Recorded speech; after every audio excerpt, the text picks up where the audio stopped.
Have you ever wondered about the unspoken atrocities committed by Japanese soldiers during World War II?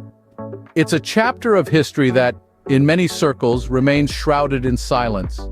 A silence that serves only to diminish our understanding of the full scope of the war. As we peel back the layers of history, it's crucial to remember that acknowledging these atrocities isn't about pointing fingers. Instead, it's about confronting a complex past in its entirety, about understanding how events unfolded and the impact they had on the world as we know it today. The World War II era was a time of immense upheaval and unprecedented brutality, and the Japanese military was no exception to this global trend. There were countless incidents of inhumane acts, many of which were committed under the banner of the rising sun.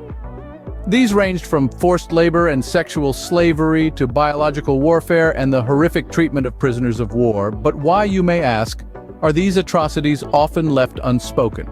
The answer lies in the complex intersection of politics, national pride, and the human tendency to shy away from uncomfortable truths.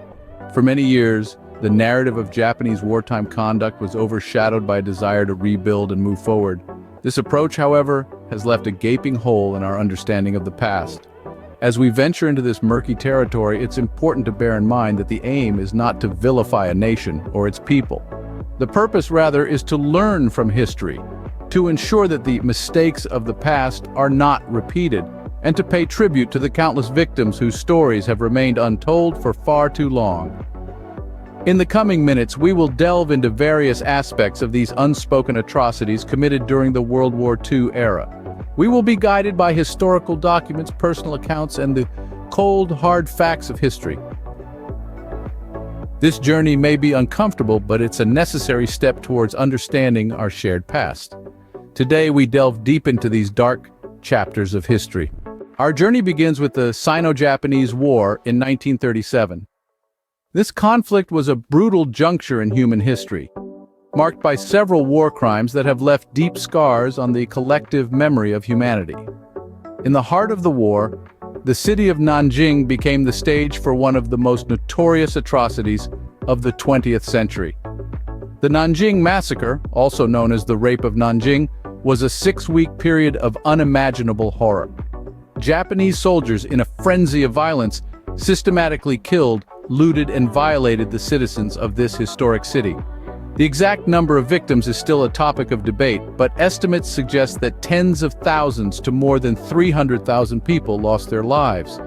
This event stands as a stark reminder of the depths to which human cruelty can sink during times of war. But the horrors didn't stop at Nanjing. The Japanese Imperial Army, in a chilling display of disregard for the Geneva Protocol, used chemical and biological weapons against the Chinese. Unit 731, a covert biological and chemical warfare research and development unit, performed deadly human experiments, leading to the death and suffering of thousands of men, women, and children. These practices, shrouded in secrecy, were as horrifying as they were inhumane. This war was not just a clash of armies, but a clash of human values, of morality and ethics. It was a time when the rules of warfare were blatantly disregarded, and the innocent paid the price. The voices of the victims, though silenced by time and often overlooked by historical narratives, still echo in the annals of history, reminding us of the dark side of human nature and the devastating consequences of unchecked aggression. The horrors of this war set a grim precedent for the years to come. As we delve deeper into the history of Japanese soldiers' crimes, let's not forget the lessons these events have taught us. Never again should the world stand by while such atrocities are committed. As the globe plunged into World War II, the atrocities escalated. The world stage was set for a horrifying display of human cruelty, with Japanese soldiers playing a terrifying part. In the midst of the global conflict, the Japanese military was complicit in a series of horrific crimes. Among the most notorious were the forced labor practices. Civilians and prisoners of war from occupied territories were coerced into grueling work under brutal conditions. The death toll from this forced labor is estimated to be in the hundreds of thousands, a grim testament to the disregard for human life. But the cruelty didn't stop at labor. The Japanese military is also accused of implementing a system of sexual slavery during the war. Women from occupied territories, euphemistically referred to as comfort women, were forced into sexual servitude for the Japanese troops. These women, coming from Korea, China, the Philippines, and numerous other nations, were subjected to unspeakable abuse. The exact number of comfort women is still a contentious topic, but estimates range from 20,000 to as many as 200,000. In addition to these atrocities, the treatment of prisoners of war by the Japanese is another dark chapter in the history of World War II. The Geneva Convention, aimed at safeguarding the rights of prisoners, was grossly violated. Starvation, torture, and summary executions were common. The infamous Bataan Death March, where thousands of American and Filipino prisoners were forced to march for days without food or water, is one such example of this brutal treatment. The crimes committed by Japanese soldiers during World War II were not isolated incidents, but rather they were part of a systematic and institutionalized pattern of abuse. The sheer scale and severity of these crimes are difficult to comprehend, but it's essential to remember and acknowledge them. These actions left a deep scar on the nations and people affected.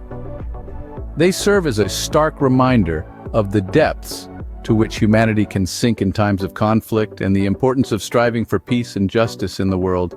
Even after the surrender of Japan, the aftermath of these crimes lingered. The end of the Second World War did not, unfortunately, mark the end of the suffering for those impacted by the atrocities committed by Japanese soldiers. The wounds were deep, the scars indelible.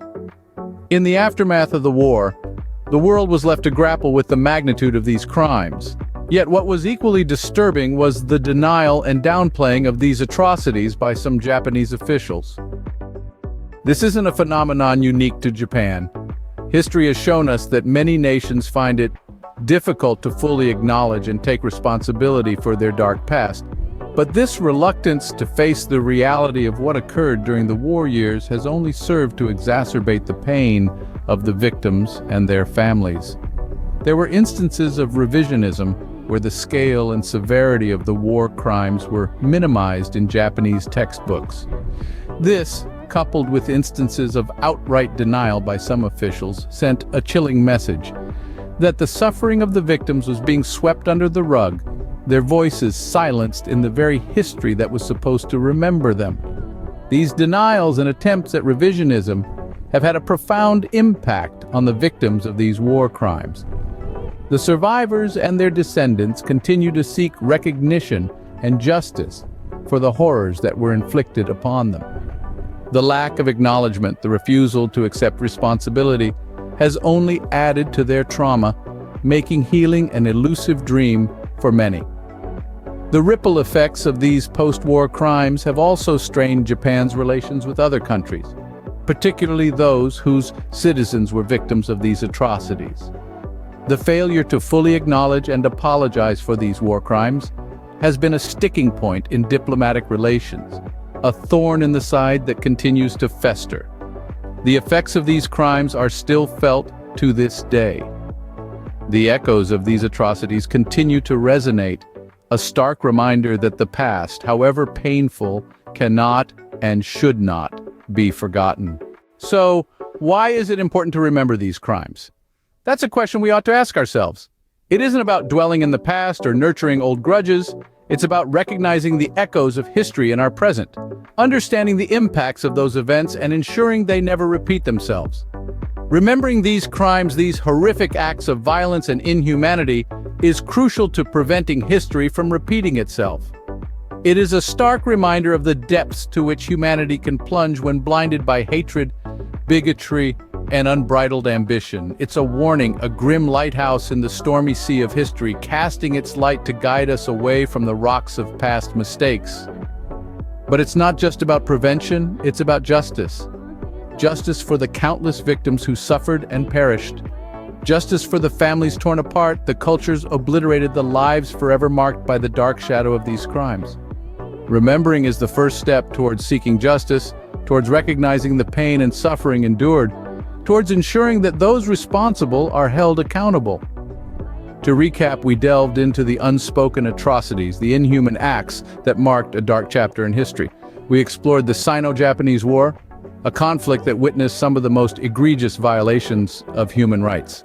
We ventured into the heart of darkness that was World War II, where these crimes reached a terrifying crescendo, and we looked at the post-war crimes, the continued acts of violence that marred the path towards peace and recovery.